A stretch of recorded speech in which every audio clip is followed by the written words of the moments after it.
les jours, 19h30, 20h. Le 19-30, Guillaume Tatu et la rédac de Move.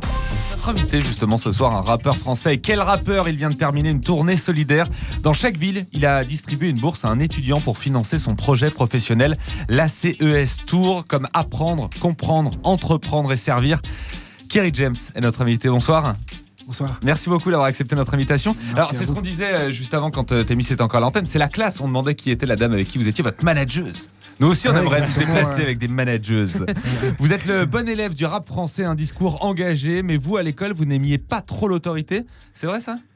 Ouais, j'avais un peu de mal avec l'autorité, mais j'avais aussi surtout du mal avec la concentration. C'est-à-dire, même le matin, j'arrivais avec les meilleures résolutions. Ouais, je vais tirer, et je tenais jusqu'à 11h. Après, je me dissipais. Et pourtant, vous avez bien continué. C'est pas ça qui a été fatal à votre avenir professionnel. Exactement. On va parler de votre parcours et de la CES Tour, Kerry James. Merci beaucoup d'être avec nous ce soir dans 19h30. L'Infomix, dans un instant, vous a résumé l'actu d'aujourd'hui avec la suite des manifestations contre la loi travail et un élève parisien tabassé par des CRS. La vidéo est en ligne. On posera juste une question ce soir à Jean-Yves Le Drian, c'est le ministre de la Défense et le président de la région Bretagne. Des ministres belges ont demandé la permission de démissionner après les attentats de mardi. En France, on a une toute autre mentalité. Rencontre ce soir avec Nassim, justement. Kerry James, vous allez peut-être vous souvenir de lui. C'est un des lauréats de la bourse ACES. Vous lui avez remis un prix. C'était lundi à la maison de la radio, Florian Royer. Elle a rencontré ce scan, le scan de l'info. Kerry, je vous présente l'équipe de ce soir avec Jonathan Donnel. Ce soir, Kerry James est notre invité. Alors, en toute amitié, je lui refais le portrait. C'est beau. C'est courageux. C'est audacieux. Attention. Rien ne lui échappe sur la toile. On vient de l'entendre parler. Julien Chiez, rédacteur en chef de Gameblog. Ouais, je vais vous parler de légalisation de l'e-sport et puis d'une révolution made in Facebook qui arrive. Elles sont toujours incroyables ces histoires. C'est l'incroyable histoire de Lise Pressac. Arrêté pour ne pas avoir rendu une VHS louée en 2001. Et c'est vrai. Oui. Cette émission, elle est avec vous à tout moment. Kerry James est notre invité. #MoveRedac. On vous attend. Et je rajoute que l'équipe de France jouera son match amical vendredi face aux Pays-Bas. Et ce joueur portait le numéro 14. Il y aura une minute de silence à la 14e minute, en plein match amical. Bonne ou mauvaise idée d'interrompre le match pour cette minute de silence? C'est une bonne idée, mais des minutes de silence en ce moment, il y en aurait d'autres, je dirais peut-être plus essentielles quand même. On interrompt le match ou c'est juste pendant le match, les supporters se taisent? Pendant le match, on interrompt le match pendant une minute. Ah, bon, ok. C'est bizarre. C'est bien les symboles, mais faites-le au début, à la fin. Kerry James, cette minute de silence en plein match de foot pour rendre hommage à ce joueur, bonne, mauvaise idée? Si c'est une façon de montrer qu'on pense à lui, pourquoi pas? On en a parlé à l'instant dans l'Infomix de Benjamin Mathieu. Je ne sais pas si vous avez vu la vidéo, Kerry, où l'on voit ce lycéen arrêté par 2 CRS. Quand un troisième vient le frapper au visage, le lycéen s'écroule. Une enquête est en cours. Ça vous évoque quoi, cette actualité? Je vais vous raconter comment j'ai vu cette image. Moi, je me suis dit, j'ai vu tout le monde parler de ça, et puis je me suis dit, je connais beaucoup de Noirs à qui ça arrivait. Et puis après, j'ai vu la vidéo et j'ai vu que c'était un Noir. Et franchement, ça m'a mis un coup quand même. Ça veut dire quoi? Ça veut dire qu'une telle scène ne serait pas passée avec un lycéen blanc? Je vous raconte juste comment ça s'est passé. Ça s'est vraiment passé comme ça pour moi. Et donc ce serait pas arrivé si le lycéen était blanc? Non, c'est pas ça que j'essaie de dire. D'accord, non, mais je dis juste que je me suis dit ça d'abord. Et finalement, en regardant la vidéo, j'ai constaté qu'il était noir. Et ça m'a fait un double choc. Voilà. Et qu'est-ce qu'on fait pour changer ça? Parce qu'évidemment, ça donne une incroyable mauvaise image aux CRS qui, on le rappelle, ont été plusieurs fois applaudis après les attaques de Charlie Hebdo, après les attentats au Bataclan. Qu'est-ce qu'on fait pour changer ça? Mais je pense que c'est aux CRS eux-mêmes d'avoir une volonté d'avoir une autre image, mais en même temps, c'est difficile de leur demander ça, puisqu'ils sont censés quand même faire peur. Et donc, c'est peut-être aussi à ceux qui les dirigent et qui les envoient de leur donner quand même un cadre, parce que comment on peut faire peur sans jamais être agressif, c'est assez compliqué, quoi. Voilà. On va parler bien évidemment, Kerry James, de votre bourse, la CES, avec votre tournée. On a envie d'en savoir un peu plus sur votre parcours. Vous êtes né en Guadeloupe, c'est votre papa qui vous a envoyé en pension pour que vous puissiez avoir accès à plus de choses. Quel souvenir gardez-vous de la pension? On imagine que c'était pas drôle tous les jours, non? Non, c'était pas drôle, surtout que tous les jeunes pouvaient partir le week-end voir leur famille, et nous, Ma mère était pas encore installée, elle vivait encore chez quelqu'un, et donc le week-end on pouvait pas partir chez nous. Ça, c'est quelque chose qui nous a fait souffrir un petit peu. Vous êtes passé pas loin de la prison, ça c'est vous qui le dites lors d'une interview. Vous avez flirté avec la drogue, flirté tout court avec la loi. Vous avez dit on roulait sans permis, torse nu avec des armes dans la voiture, on s'en foutait. Qu'est-ce qui vous a remis dans le droit chemin finalement, Kerry ? Malheureusement, la perte d'un proche, ça a été un choc pour moi. J'ai un proche qui a été assassiné, brûlé, donc c'était quelque chose d'assez difficile à vivre et qui a été un électrochoc pour moi. Vous avez prouvé qu'aujourd'hui on pouvait s'en sortir sans diplôme, vous en êtes la preuve, et pourtant aujourd'hui vous subventionnez, vous donnez de l'argent à des jeunes pour qu'ils financent leur diplôme ou leur projet professionnel. Est-ce que c'est pas un peu contradictoire avec votre parcours à vous, ou au contraire c'est pour essayer de rattraper ce que vous n'avez pas eu ? Justement pas du tout, parce que en fait je tiens à rappeler que footballeur, acteur, chanteur, déjà ça peut pas être, tout le monde ne peut pas le faire, et c'est vraiment des cas d'exception. Et sur un rappeur qui peut vivre de la musique, combien de gens font du rap ? Il y a des milliers de rappeurs en France.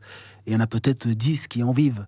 Et donc, c'est pour ça que je tiens à rappeler aux jeunes que le moyen le plus sûr pour ne pas faire un métier que tu es obligé de subir toute ta vie, c'est de faire des études pour avoir le choix plus tard. Voilà. Et vous avez distribué une partie de vos cachets dans votre tournée, 6 000 € à des étudiants via un processus de concours, on va en parler. Kerry James, regardez bien cet homme qui est assis en face de vous, il s'appelle Jonathan O'Donnell, il s'est intéressé à vous pendant des jours, il vous tire le portrait ce soir. Vision chaotique d'une situation diabolique. La rue a fait de moi Kerry James le mélodie. Kerry, j'ai l'impression de recevoir un ami d'enfance en fait dans l'émission aujourd'hui. Je vous jure, c'est fou. Non, parce que j'ai fait les 400 coups sur vos musiques avec mes potes. Même une fois avec ma copine. Voilà, je vous le dis, c'est une confidence. On a fait l'amour sur une de vos chansons, celle-ci.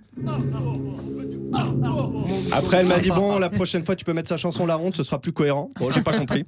Alors Kerry James, ce n'est pas votre vrai nom, malheureusement. Vous appelez en réalité Alix Mathurin, un nom nettement moins street credibility, je dois vous le dire. Hein. Mais vous changez de prénom au début des années 2000 suite à votre conversion à l'islam. Vous passez de Alix à Ali. Hein, vous n'êtes pas trop cassé le cul. Mais je comprends. Je comprends parce que je sais de sources sûres que les Haïtiens et les prénoms, ça ne fait pas bon ménage. Hein. Mais moi, j'ai un copain qui s'appelle Certes. Un copain haïtien qui s'appelle Certes. C'est vrai ? Ouais, je te jure, c'est vrai. Ses parents sont du off. Pas d'idée de prénom, on va mettre un adverbe. Hein. Dans votre premier album, il y a une chanson que j'adore qui s'appelle Il y a pas de couleur. Extrait. Message d'amour, même en temps de guerre. Alors que certains attisent les passions. Moi, je rappe pour les noirs, les arabes et les blancs. Et les autres hein, sont pas trop rancuniers les mecs de Sushi Shop quand vous commandez à bouffer. Voilà. Il y a une autre chanson qui m'a interpellé, Kerry, j'adore celle-ci.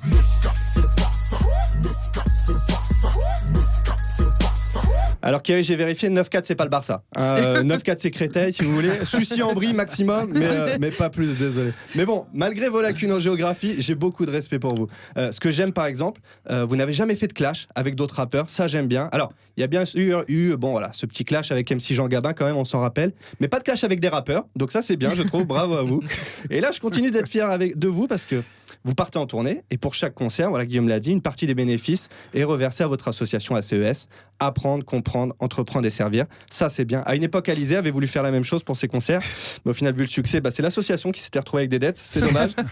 Mais avec vous, j'ai confiance. J'ai confiance, Kerry, parce que vous pouvez remplir Bercy, car vous avez un public. Hein. En plus, vous ne faites pas des singles, vous faites des classiques. Bref, on s'est compris. Hein. Je suis un grand fan de Mohamed Alix. Merci de m'avoir écouté. C'est beau, j'applaudis. Bravo.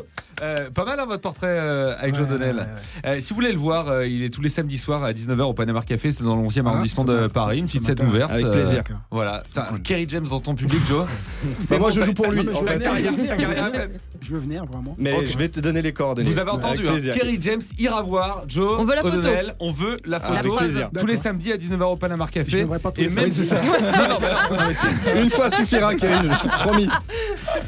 On tient la promesse et on va ici se charger de voir si vous tenez. La manageuse est par là, vous avez bien entendu. Il faut amener Kerry James au Panama Café dans le 11e tous les samedis. Enfin, un samedi.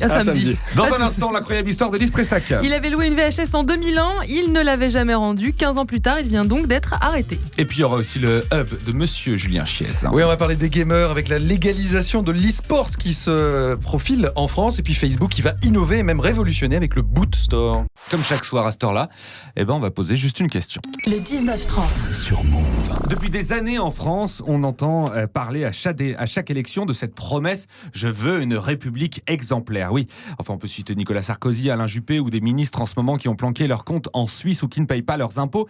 On a du mal avec la république exemplaire ici en France. Dans d'autres pays comme les pays du Nord, Norvège, Suède ou même l'Angleterre, un peu plus près de chez nous, on a plusieurs exemples ces dernières années où des ministres ont démissionné parce qu'ils avaient fait leurs courses avec de l'argent public. On est loin de cette république exemplaire. Mais plus grave, parlons quelques secondes des attentats en Belgique. Aujourd'hui, 2 ministres belges, celui de la justice et celui des affaires intérieures, ont demandé à démissionner à cause des attentats. Ils ont tous les deux été la cible de critiques pour ne pas avoir relevé le niveau d'alerte dans le pays suite à différentes menaces. Leur Premier ministre a refusé ces démissions, mais ils ont quand même eu le mérite d'avoir proposé leur démission. Ici en France, c'est pas tout à fait la même chose. Quelques jours après les attentats du 13 novembre, les différents ministres en place se sont empressés de dire qu'ils allaient rester à leur poste. Et à notre connaissance, ni François Hollande ni Manuel Valls n'ont demandé la démission des ministres concernés. Au moment des attentats de Paris, Jean-Yves Le Drian, le ministre de la Défense, était en pleine campagne pour les élections régionales pour devenir président de la région Bretagne. Il est à ce jour président de région et ministre de la Défense dans une république où François Hollande promettait le non-cumul des mandats. Alors juste une question ce soir à vous, Jean-Yves Le Drian. Pourquoi ne pas avoir été exemplaire comme les ministres belges en demandant votre démission? Du lundi au jeudi, 19h30-20h. Le 19-30. Sur Move. On va pas y passer 2 heures, mais Kerry James, il aurait dû démissionner, par exemple, le ministre de l'Intérieur ou le ministre de la Défense. C'est une question quand même sensible. Et là, on voit ce qui se passe en Belgique. Des ministres qui disent, voilà, il y a eu des attentats, on ne connaît pas encore les failles, mais en tout cas, on devait vous protéger. On n'a pas réussi à le faire à 100%, donc on s'en va. Non, c'est un sujet sensible, certes. Et c'est pas un truc dans lequel j'ai envie de m'engager. Je pense qu'on a chacun une responsabilité dans ce qui est en train d'arriver en France et dans le monde, et qu'à chacun, on peut à notre manière contribuer à faire que les choses aillent mieux. Moi, je le fais avec l'association ACES. Vous, qu'est-ce que vous faites ? Moi, personnellement, Oui, Guillaume, Il joue au tennis le soir, de temps en temps. voilà, je joue au tennis. Non, vous voyez, chacun a quelque chose à faire et une pierre à apporter à l'édifice de la paix. Et je suis pas là pour distribuer les points parce que c'est un sujet quand même assez sérieux. Bien sûr, mais je vais vous répondre. Chaque soir, je fais une émission de radio où j'essaye de parler à des jeunes et d'expliquer l'actu un peu autrement que sur d'autres médias. Et la preuve, voilà. je vous invite. Et ben voilà. Avec votre tournée ACES, vous avez lancé une sorte de concours dans chacune des villes dans lesquelles vous avez joué. Et le lauréat gagnait 6 000 € pour financer son projet professionnel. Vous avez eu énormément de belles histoires et de belles candidatures, j'imagine, Kerry James. Ouais, c'était pas une attaque, c'était vraiment une question. Et voilà. Moi, c'était juste une réponse. Okay, on ira voir Joe ensemble et puis on boira un coup ensemble. Ah voilà, bonne idée. Ou de l'huile d'olive parce que vous adorez ça, il paraît. Ouais. Comment vous savez ça? Mais j'ai étudié, j'ai travaillé, vous monsieur. Vous allez commencer à m'inquiéter. Vous connaissez trop bien votre dossier. Ouais, c'est mon boulot. Donc 6 000 € avec plein de belles histoires, plein de chouettes candidats, j'imagine. Une très belle histoire. On a rencontré des gens formidables, des gens reconnaissants. Et puis on a rencontré aussi plein de gens qui font des choses dans l'ombre, comme cette prof qui a prêté de l'argent à une des lauréates pour qu'elle puisse poursuivre ses études, parce qu'elle estimait qu'elle avait jamais eu une élève aussi forte en philo. Et donc, elle lui a prêté de son propre argent, et sa personne en parlera à la télé. Donc, il y a des gens formidables qui travaillent sur le terrain, qui font les choses, quoi. Et pourquoi vous ne faites pas, vous allez peut-être le faire, mais ça à plus grande échelle, parce que j'imagine que beaucoup de gens ont porté leur candidature. 6 000 €, c'est beaucoup, mais c'est porté que sur une seule personne. Alors évidemment, j'imagine que vous ne pouvez pas donner à tout le monde, c'est quand même la triste réalité des choses, mais pourquoi pas monter un nouvel organisme avec ce circuit court, c'est comme ça qu'on appelle les choses? Alors, déjà parce que je tiens à garder quand même mon indépendance. Et donc, si on commence à vouloir avoir beaucoup d'argent, il va falloir faire appel à des gens dont on ne maîtrise pas l'origine de l'argent et les raisons pour lesquelles ils s'engagent avec nous. Donc, je préfère rester un peu artisanal, mais au moins on contrôle et on sait ce qu'on fait, quoi. En même temps, dans ces 6 000 €, vous l'avez dit, 6 000 € c'est beaucoup, mais à un moment donné, pour vous citer, il faut redistribuer. Il y a quand même un message que vous portez, peut-être aux gens les plus fortunés, ou pas forcément ceux qui sont fortunés, mais en tout cas qui ont beaucoup d'argent. Il faut redistribuer, c'est un message fort que vous avez dit quand même. Bien sûr, et le message est passé parce qu'il y a des gens qu'on a sollicité. Puis il y a des gens qui sont venus à nous, de manière naturelle, spontanément. Comme Et qui, donc, par exemple Comme Lilian Thuram, par exemple. Et donc, le message est passé. Voilà. Lilian Thuram, qu'on a essayé, pour rien vous cacher, moi j'aime bien dire la vérité, je suis très transparent, Ouais. On a essayé de l'inviter plusieurs fois pour parler de ça, entre autres, et il a toujours refusé notre invitation. Eh ben, je vais lui en parler. Non mais je propose que vous l'appeliez avant 20h. On va l'appeler là, Lilian Thuram, avant 20h. On va donner le numéro de téléphone le à la piège. Allez, Open Air Café, Et on va passer les coups de fil, ça, c'est bien. J'ai bien fait de venir. On va essayer d'appeler Lilian Thuram. Vous êtes Je vais lui d'accord ? faire un texto et puis on va voir ce qu'il dit. Ok, Voilà. ça Ok. marche. Lundi, vous étiez ici à la Maison de la Radio, Kerry James, pour remettre le prix des lauréats de la bourse ACES en Ile-de-France. Pas de bourse à 6 000 €, mais 7 bourses de 1 000 € pour 7 étudiants ou 7 personnes qui avaient un projet professionnel. Parmi eux, Nassim Hamadi. Oui, juste, je peux dire, je suis pas tout seul. Hein. Sur la première date, sur les 10 premières dates, j'ai été aidé avec Omar Sy, Florent Malouda. Différentes personnalités, des associations et des mairies qui ont rejoint votre action également. Parmi eux, je le disais, des lauréats de cette bourse ACES en Ile-de-France. Il y avait Nassim Hamadi, il a 20 ans, il habite en Seine-Saint-Denis. Et Florian Royer l'a rencontré. Voici le scan de l'info. Sur scène, Nassim n'emmène pas large. En descendant, il a encore à la main le chèque de 1 000 € remis par Kerry James. Merci beaucoup, Kerry. Sa première dépense, il la connaît déjà. Le jeune homme suit des études d'informatique à Paris 13, mais il lui manque un objet indispensable à son travail. On m'a acheté un ordinateur parce que je suis en DUT informatique et je n'ai pas d'ordinateur, je partage un ordinateur avec mon père, donc c'est un peu dérangeant. Voilà. Il me dit à chaque fois, c'est quoi ce programme là sur mon ordinateur? Donc avoir mon ordinateur à moi, ça m'aidera énormément. Chez lui, ses parents ont toujours fait attention aux économies, alors cette somme, c'est un coup de main bienvenu. Il n'y a que mon père qui travaille à la maison. Ma mère, elle essaie de faire des petits boulots à droite à gauche pour essayer d'arrondir les fins de mois. On a un loyer de 800 € par mois. Il y a moins de 2 000 € qui rentrent, donc c'est assez compliqué à la maison. Nassim veut devenir ingénieur. Pas simple en Seine-Saint-Denis où plus d'un jeune sur deux quitte l'école sans qualification. On sait ce que c'est de vivre dans la précarité. Nous, on a cette ambition-là en plus. C'est dans des départements comme ça qu'on trouve les vraies pépites au niveau intellectuel. Ce sont de mauvais préjugés. On n'est pas condamné à l'échec. Les textes de Kerry James, il les connaissait avant de rencontrer l'auteur, et cette bourse révèle pour lui une autre facette de l'artiste. J'ai vraiment l'impression que ça devient mon grand frère en fait. Parce que même mon grand frère, il ferait pas ça pour moi. Et nous, au quartier, quand on était petits, Kerry James comme rappeur, c'était un peu comme notre grand frère. C'était le rappeur sensé, le rappeur qui avait des vrais... ses paroles avaient vraiment un sens. Cette aide, c'est une motivation de plus pour réussir, selon Nassim. À lui maintenant d'obtenir son diplôme pour s'inscrire au concours qu'il vise. Kerry James, quand vous entendez ça, c'était un peu le grand frère, la personne qu'on écoutait. Vous avez l'habitude d'entendre ça de votre public, mais quand même, est-ce que ça vous met pas un peu de pression? Ça vous fait Ça met beaucoup de pression. Ça vous fait porter une sacrée responsabilité quand même. Ouais, ça revient à la responsabilité, à l'exemplarité dont on parlait tout à l'heure. Et moi, j'essaie de leur dire dans plusieurs chansons que je suis qu'un homme et que j'ai beaucoup de défauts, beaucoup de faiblesses, mais au moins j'essaie de faire des choses, quoi. Voilà. Est-ce que vous suivez du coup après les gens que vous avez subventionnés parce que vous leur donnez de l'argent, il y a un projet professionnel, bon c'est très très bien, mais est-ce qu'il y a un suivi derrière et comment vous l'assurez? Parce que j'imagine que vous avez un emploi du temps bien rempli. Comment ça se passe? Mais pour l'instant, figurez-vous que je fais pas mal de choses tout seul dans l'association. Bon, je suis aidé par Marie Poussel.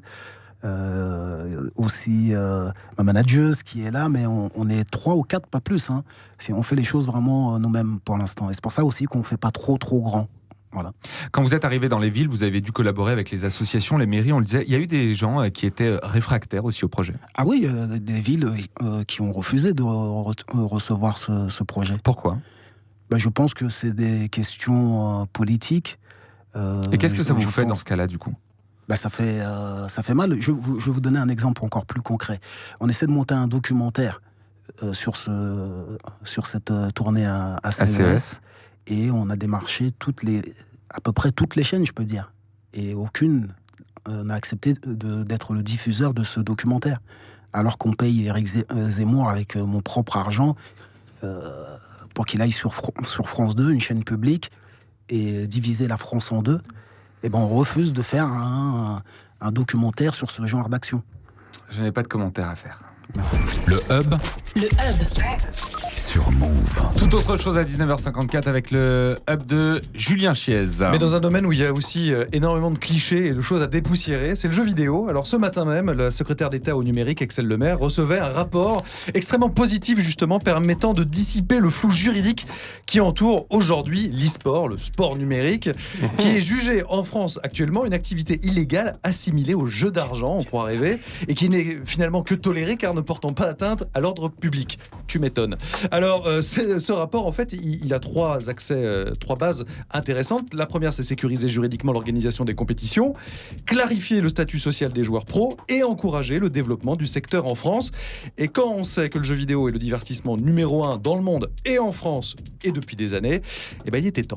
Ah, il était temps. Autre chose dans ton hub ce soir, Julien? Ouais, Facebook qui s'apprête à faire une petite révolution. En avril prochain, il devrait lancer ce qu'on appelle le bot store. Alors qu'est-ce que c'est? Un bot en fait, c'est une sorte d'intelligence artificielle, une IA, qui du coup dialoguerait directement avec nous via Messenger, donc la petite application de messages. Et elle va être en fait utilisée par des marques ou des services pour acheter ou demander des renseignements. Et là où c'est très fort, c'est que dès le lancement du projet, eh bien 800 millions d'utilisateurs vont être touchés directement. Et pour les spécialistes, c'est véritablement le début d'un nouvel Internet, puisqu'on va pouvoir dialoguer avec des IA. Merci Julien. Du lundi au jeudi, 19h30-20h. Le 19-30 sur Move. Les médias, souvent, ont la vie dure parce qu'on raconte souvent de mauvaises nouvelles. Mais ici, on tient tous les soirs à bien terminer cette émission avec une petite histoire insolite. Elle est dégotée par Lys Pressac. C'est l'incroyable histoire de Lys Pressac avec cet homme qui a été arrêté pour ne pas avoir rendu une VHS qu'il avait louée en 2001. Alors, si vous ne savez pas ce que c'est qu'une VHS, oui, c'est une cassette qu'on mettait dans un magnétoscope. Bref, la préhistoire, quoi. Des fois je vis vidéo, des fois je vis débat, mais la plupart du temps je vis ma vinaigrette. Des fois je je sais pas si vous entendez bien, mais il dit des fois je vidéo, des fois je vis débat et parfois je vis ma vinaigrette. Pour une vidéo aujourd'hui, il vit débat. Merci à Jord pour cette trouvaille musicale, je tiens à lui faire honneur. Mardi matin, James Meyer, 37 ans, conduit sa fille à l'école lorsqu'il se fait arrêter par des policiers. Bonjour monsieur, veuillez vous garer sur le côté, on connaît la chanson.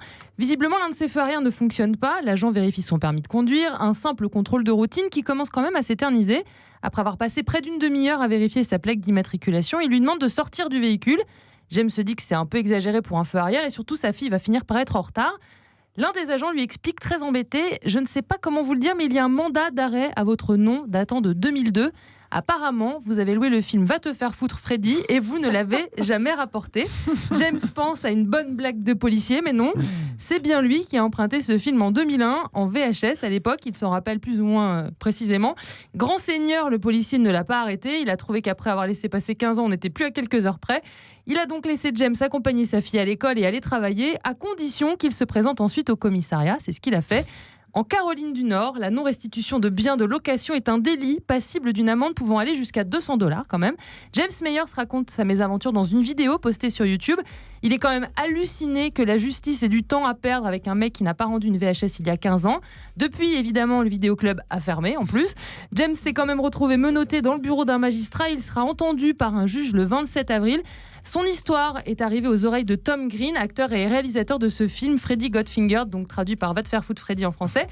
Amusé par l'absurdité de la situation, il a appelé James pour lui offrir son soutien. Il peut essayer d'en toucher 2 mots au juge s'il veut. Et si l'amende est bien de $200 par principe, et l'acteur-réalisateur s'engage à la payer pour lui. Merci beaucoup Lys Pressac. Toutes les incroyables histoires de Lys Pressac sont à retrouver sur move.fr. Je sais pas, il pourrait au moins lui filer le Blu-ray maintenant quand même. Mais moi j'ai envie de le voir le film maintenant. Pour vrai. Ça lui fait une super pub en tout cas. Kerry James, la CES Tour c'est pour le moment terminé. Ça s'est terminé lundi à la Maison de la Radio. Vous êtes en train d'écrire votre autobiographie. Vous avez moins de 40 ans. C'est vraiment le moment? Ouais, d'autres choses aussi. Un film, une pièce de théâtre, plein de choses. Des projets sur tous les fronts et le temps de vous reposer. Vous avez fait plusieurs pauses dans votre carrière pour prendre un peu de recul. Ouais. Vous sentez que vous allez en avoir besoin là ces prochains temps? On continue. On est à fond. Voilà. La CES Tour avec peut-être un film, un documentaire, c'est ce que vous nous disiez tout à l'heure. On espère que même s'il faut le produire nous-mêmes, on le fera. Ouais. La CES Tour, cette bourse de 6 000 € pour financer votre projet professionnel ou vos études, c'était la très bonne idée de Kerry James, qui n'a pas réussi à joindre Lilian Thuram. J'ai la preuve, vous lui avez appelé, vous lui avez envoyé un message, mais non. Il doit être occupé. Merci beaucoup Kerry James d'avoir été avec nous. En tout cas, merci beaucoup. On était très émus et très fiers de vous recevoir. Merci pour tout. Ici dans le 19-30. Kerry James était l'invité du 19-30. Vous écoutez Move. Move.